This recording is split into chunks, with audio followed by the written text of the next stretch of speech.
Okay, I was wrong and I admit it. Maybe Rufus is the best way to install Windows 11 on unsupported hardware. And today, I'm going to show you how to do it. Stay tuned.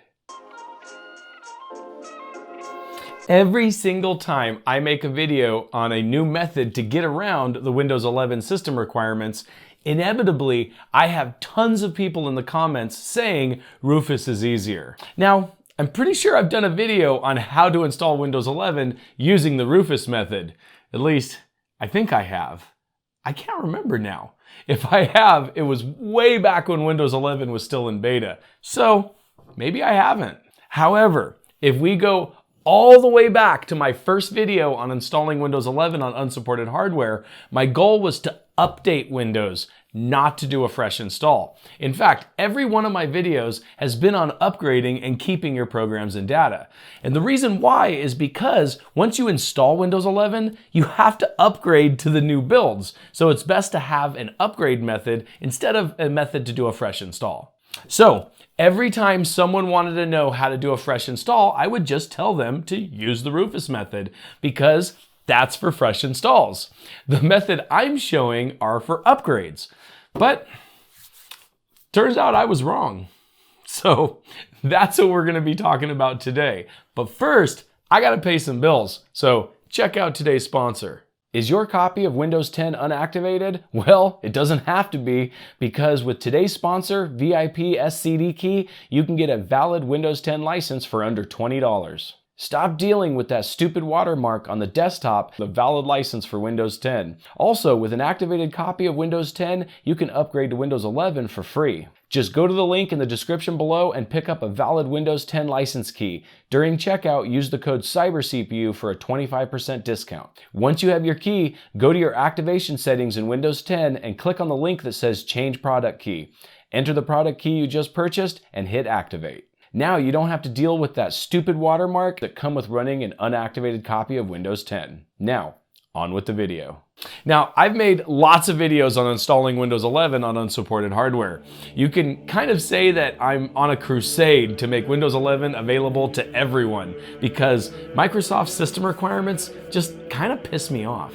And I totally get the fact that if these system requirements stay in place, I'm going to make a lot of money selling new systems. That point does not escape me. But this isn't about the money. This is about the fact that these system requirements are simply unprecedented and kind of stupid. Microsoft has never had this stringent, or even enforced for that matter, system requirements for Windows. So I've made lots of videos showing people how to get around them. I don't know, maybe that's the American spirit in me. I just don't like to be told what to do or told that I can't do something. It just makes me want to do it even more. So then, does that mean that I don't think Windows 11 should have any system requirements? No, I'm not saying that at all. However, I believe a system that can run Windows 10, then it can probably run Windows 11 just fine. With that said though, since I get so many people saying that Rufus is easier, I set out to make a video to show people how to use the Rufus method to do fresh installs for Windows 11, if that's what you wanted to do. Unfortunately, or fortunately, depending on the context, during the research for making this video, I found out that I've been wrong this entire time. The Rufus method does work just fine to upgrade to Windows 11. And the reason why I thought it didn't was because when I first did my first video, it didn't work. In fact, back then it didn't, but now I guess it does. So then today I'm going to show you how to perform the Rufus method and kind of eat a little crow because it very well may be the easiest way to install Windows 11 on unsupported hardware. So let's jump on the computer and I'll show you how to do it. Okay, so here we are in Windows 11, and obviously this is Windows 11 on a system that's currently running on supported hardware, but this is just to make the USB thumb drive so that we can use it on an unsupported system. So obviously the first thing you're going to need is a thumb drive. So once you get one, go ahead and plug it into your USB port. Now it doesn't matter what's on this thumb drive. Obviously, as you can see, this thumb drive is already a Windows setup, but it's going to be used to create another one. So just make sure that you know that everything that's going to be on the thumb drive is going to be destroyed. So the first thing we want to do is go ahead and open up our browser and go to Rufus's website. And this will be down in the link in the description below, but if you search Google for Rufus, it's It's pretty easy to find. So go ahead and scroll down and download Rufus. You can either download the installable or you can download the portable. I typically recommend downloading the portable one, but you can download whichever one you want. The portable one is nice because you can put it on a thumb drive and you can use it on any system you want. So go ahead and click here to download, and then once it's downloaded, you can go ahead and go into your downloads directory. And then from here, we're just gonna run Rufus. And then go ahead and hit yes to the user account control. And then right here, this is actually a really important question, because if you answer no to this, then parts of this how-to aren't going to work for you. So make sure you hit yes to allow the application to look for updates online. And then once you do that, you have Rufus open right here. And we can go ahead and close our downloads folder now. Now, the reason why I told you to say yes to that last question was because it gives you the option now to download instead of just select an ISO file. If you don't say yes, it won't give you this selection right here, but it's okay. If you did say no and you don't want it to have the ability to update, that's fine too. I'll show you another way to be able to do this before we finish this video. So the first thing we want to do now is push the download button. It's going to download an informational file that it can use to show which ISOs are available. So obviously we want to pick Windows 11 and go ahead and hit continue. And then it's going to go through and we have to pick all of the different aspects of our Windows 11 because obviously this is available for people in different countries that have different languages as well. And sometimes this might take a minute. All right, so we want to select our build. The only build it looks like is available here is 23H2. And that's okay because that's the one we want anyway. So go ahead and hit continue, and then you have a choice between nothing but Home, Pro, and Education, and that's fine. Go ahead and hit continue.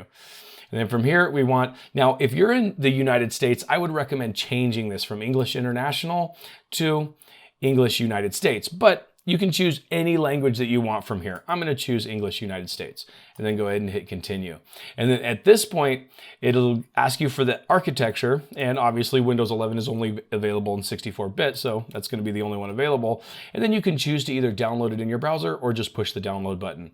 And if you do push the download button, then it'll go ahead and ask you where to save this. Now, as you can see, I already have the ISO downloaded, so I'm not going to waste time downloading it. But now I'm going to move on and show you what to do if you don't want to download this with Rufus. And to do that, I'm going to go ahead, you would hit save at this point, but I'm going to go ahead and hit cancel. Now your other option is to go into your browser and go to the Microsoft download page, because all we want is a Windows 11 ISO. It doesn't matter if it comes from Rufus or if it comes from Microsoft. So if we scroll down here, you want to make sure to get the ISO image downloaded directly. So to select the download, we want to select Windows 11 and then push the download button. And then it'll wait for a minute. And then we go to here, we pick our language. This is exactly the same thing that we did in Rufus. And then once it finishes that, then we'll move on and we can hit the 64-bit download and it will start downloading the file. And for mine, I'm going to go ahead and cancel it because I don't need it because I've already downloaded it. So at this point, what I'm going to do is, as you can see in my download folder right here, you can see that I already have the Windows 11 ISO ready to go. So from there, I'm going to go ahead and go back to select. And this is what you would do if you didn't download it from Rufus. Otherwise, it would just automatically load the ISO and be ready to go. So once I hit select, I'm going to click my Windows 11 ISO, hit open, and then at this point, it'll give me all the different settings that I could possibly make. And the first thing you really want to be careful about is right here, by default, it wants to set up the USB as a GPT partition table, which is fine if you're installing it on a system that supports Secure Boot. If you're not, if you have an older system that doesn't support Secure Boot, you want to make sure to change this to MBR. Now, keep in mind though, that if you change this to MBR, it will only install Windows 11 in MBR mode. It will never install it in UEFI mode, which is kind of important when it comes to the system requirements for Windows 11.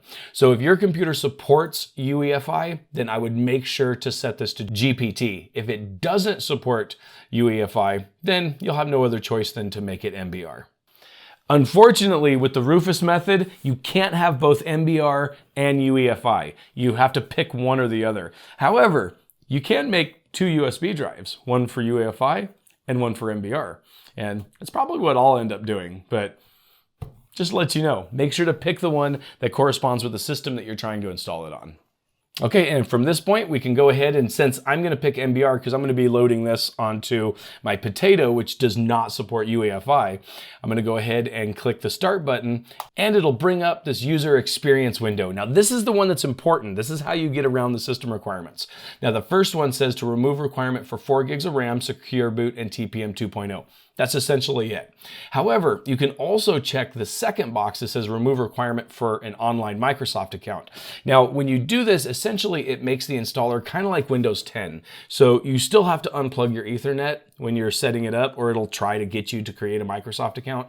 But if you unplug your Ethernet, it'll let you skip it and go around it. Now, you could also have it create a local account for you automatically by checking this right here. However, if you're going to be doing this on other people's systems, it might be kind of annoying having your own user account added every single time you install Windows. So use that one at your own discretion. And then also there's a lot of other things here, like the set regional options to the same value as this user, or you can disable data collection completely. So it kind of gives you the ability to do some more slimming down or at least debloating of Windows during the installer. And also the disabled BitLocker automatic device encryption. That one's an annoying one for me. So that one I would recommend checking. If you'd like to encrypt your device afterwards, then there's nothing stopping you from doing that. This is just going to disable the automatic encryption of a device. So if you want to set it that way, then go ahead and set this to whatever you need. But the important one is the very top one. This is the one that allows you to install Windows 11 on unsupported hardware. And once you decide all the settings you want to do, go ahead and hit OK. And then it's going to ask you a couple other things. It's going to obviously warn you that it's going to destroy everything on the drive. And then once that finishes, then there you go. It's going to go ahead and create the USB drive for you. So at this point, I could install Windows 11 on my Potato like I typically do, but I don't think it's necessary for this video, and it will just make the video long unnecessarily. Essentially, this thumb drive, once you create it, can be used just like any other Windows 11 install. If you want to do a fresh install, just boot your system off the thumb drive and follow the normal prompts. If you want to upgrade your system, then just boot into Windows and then run the executable off of the thumb drive and it'll do an upgrade for you. It's literally that easy. Just use this thumb drive like you would any other Windows 11 install and it will install on anything. Just keep in mind though, that your results are going to depend on the system that you're installing it on. Just because you can install Windows 11 on an unsupported system doesn't necessarily mean that you should. We are in a battle with Microsoft, and at any time, Microsoft could make all of these workarounds not function anymore. Now, I'm not going to say that you shouldn't run Windows 11 on unsupported hardware like many people do. However, I do want you to understand that doing this is not supported by Microsoft, and they could take the privilege away at any time. But you know what? Just to answer some common questions, though, that I get after doing these videos, yes, you can still run Windows Update. Driver updates, security updates, even quality updates work just fine. The only updates that don't work are feature updates. These are typically released once a year and they will require a workaround like we discussed in this video or in many of my other videos on this topic. Essentially though, Windows 11 should function normally, even though it might be a little slow if you're running it on a Potato like the test system that we typically do when we do these videos. Obviously, your experience is going to be completely dependent on your hardware. Personally, I recommend a minimum of a dual-core processor, and a quad-core processor would be even better. You need to have an absolute minimum of 4 gigs of RAM, but I would recommend 8. I would also highly recommend an SSD drive as your boot drive. Yes, you can probably get away with a spinning disk, but the system is going to be so slow that it's essentially going to be unusable. But you know, these system requirements are pretty common sense. Windows 11 is going to run as good as the hardware you have to run it. If your system is currently running Windows 10, then Windows 11 is going to run pretty comparable to the way your system is currently running. At least that's been my experience. Now, on the topic of SSDs, many people will argue that you don't need an SSD and a spinning disk will work just fine. And I'm going to tell you right now that they're wrong. you seriously need an SSD. In fact, if you're running Windows 10 currently with a spinning disk, then the absolute best upgrade that you could give yourself is an SSD drive. And if you'd like to know how to upgrade to an SSD drive, then check out this video where I show you how to do it without losing your programs and data. Believe me, this will be the most substantial upgrade that you have ever made. I guarantee it. As always, you guys have a great day.